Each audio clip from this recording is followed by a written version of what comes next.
There's a movie that I haven't seen. It's called Linoleum. Both Bruce and Eric have really advised me that I go see it. I know Peter Beta also loved this film. Bruce, take it away. What's Linoleum about? Well, first of all, Linoleum is, of all the movies I've seen so far, this is the best movie of 2023 so far to come out, easily.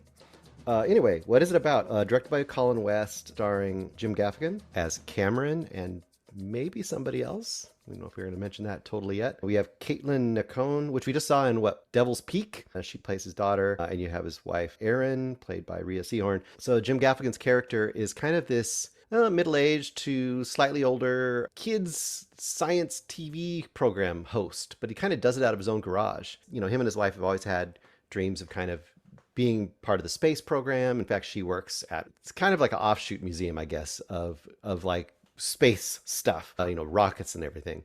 But his job is essentially being this kid's TV show host, and he's kind of playing the Jim Gaffigan character, nice, but also a little bit of a little bit of not a sad sack, but he's kind of a mild mannered kind of dude. And very quickly he finds out that his show is going to be picked up and broadcast to a broader audience without him.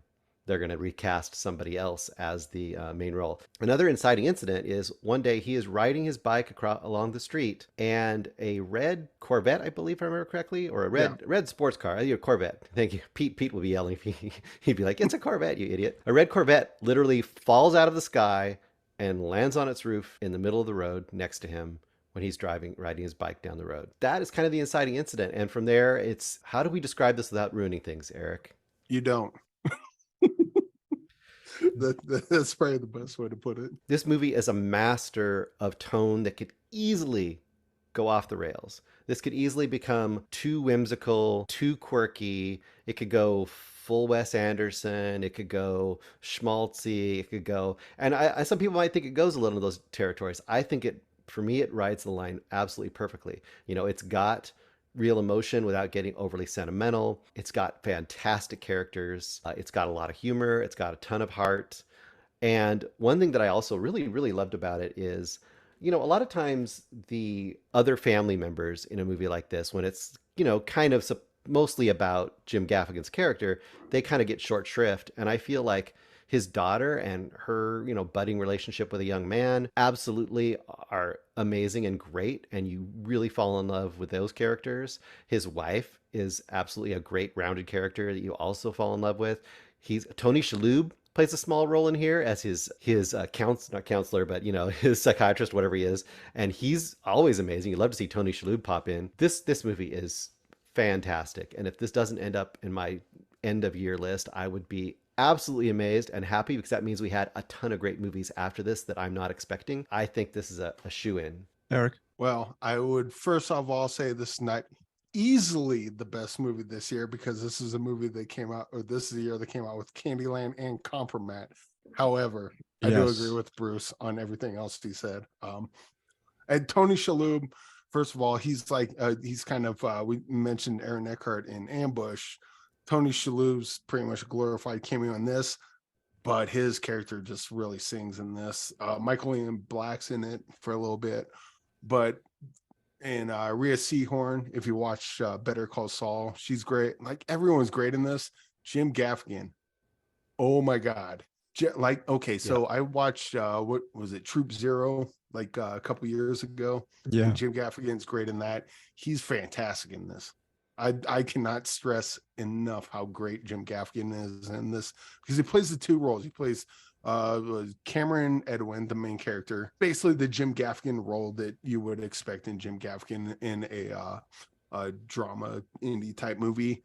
And then he plays his doppelganger, Ken Armstrong, which is he's basically the what they call antagonist, the antagonist, Ken Armstrong. When Jim Gaffigan as Ken Armstrong comes in, I hate that guy. And in my mind, like you talk about like watching a movie and I forgot that actor is playing that character. Jim Gaffigan just melds into that guy. I hate him. I keep forgetting this Jim Gaffigan. And there's certain times where the two of them are, kind of playing opposite of each other. This movie's really good. It takes swings, especially at the end, that may not work for everyone. And I was definitely confused on a lot of it. I interviewed the director, Colin West, and I really wanted to talk to him about the ending, but we didn't have enough time.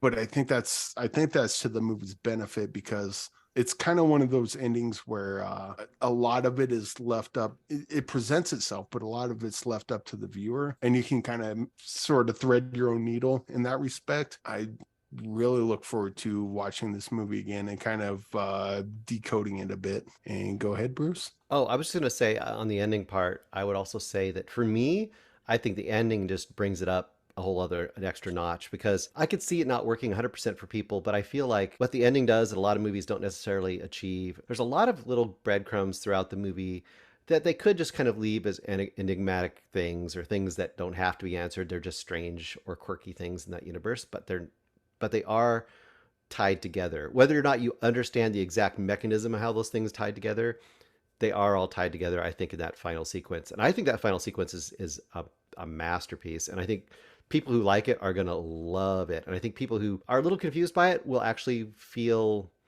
maybe compelled to kind of go back and rewatch and try to figure out certain clues and what those things were. Once again, I'm being purposely vague about some of this stuff. And I'm not going to compare this to a movie that I would compare it to, because that would also give away some major things as well. It's just a beautiful movie. I think it's really, really wonderful.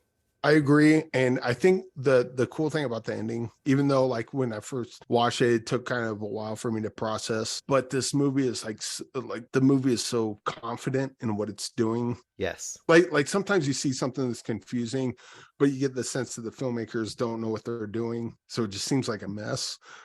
This feels very deliberate. I feel confident that I can go back and kind of, okay, let's pick this apart. Let's see what it all means, man. You know, that sort of thing. And I love movies like that, where you can kind of put the puzzle pieces together, because you know that the filmmaker is that good that the puzzle pieces will fit together. You just you might have to do a little extra work, which, you know, if there's a there, then it's totally worth it in a movie like this. And also Jim Gaffigan is awesome. And this is also the kind of movie I feel like this is the kind of indie movie that could have broad appeal. This could be one of those movies. I mean, it's kind of hard to do these days, but you know how we'd have movies like My Big Fat Greek Wedding, or these kind of movies that would kind of like break out of that indie like budget and all of a sudden become like bona fide hits. This is the kind of movie that I think in the right circumstances could become one of those movies. Wow. Huge praise from Bruce Purkey and Eric Holmes. Bruce, what is your rating on Linoleum? 5-star, easy. Easy 5 stars from Bruce Purkey. What about you, Eric Holmes? I kind of want to go 5. I'm going to go 4.5, and I don't know why I'm not going 5 stars. I mean, it's what you think, man. is there a 4.5-star banger? No, this will probably, this is like, it's a 4.5 now, but we've talked about movies like this before. It's like where it's this star rating now, but once I get into it more and break it down, it'll probably go up. I should probably just go 5 stars, but I'll go 4.5. 4.5 from Eric Holmes. And Bruce, like you said, you'd be surprised. You wouldn't be surprised, that is, if Linoleum is one in your top 10, top 12 by the end of the year. It'll at least be in my top 31, which I do every December, but it could easily be in my top 10, because there's that extra something that makes something special to you. And this one, I think what it has is it has characters that you actually just kind of love. Like, I want to spend time with these characters again. And even movies that I really, really love, sometimes they don't have that. And this does have that. Bruce, so many kind words about Linoleum. Now you're going to make me actually want to watch a movie this year. I have yet to see a movie this year, Bruce. So maybe it might be Linoleum might be my first ever movie to watch. You could do worse. You could do a lot worse. This is CinemAddicts.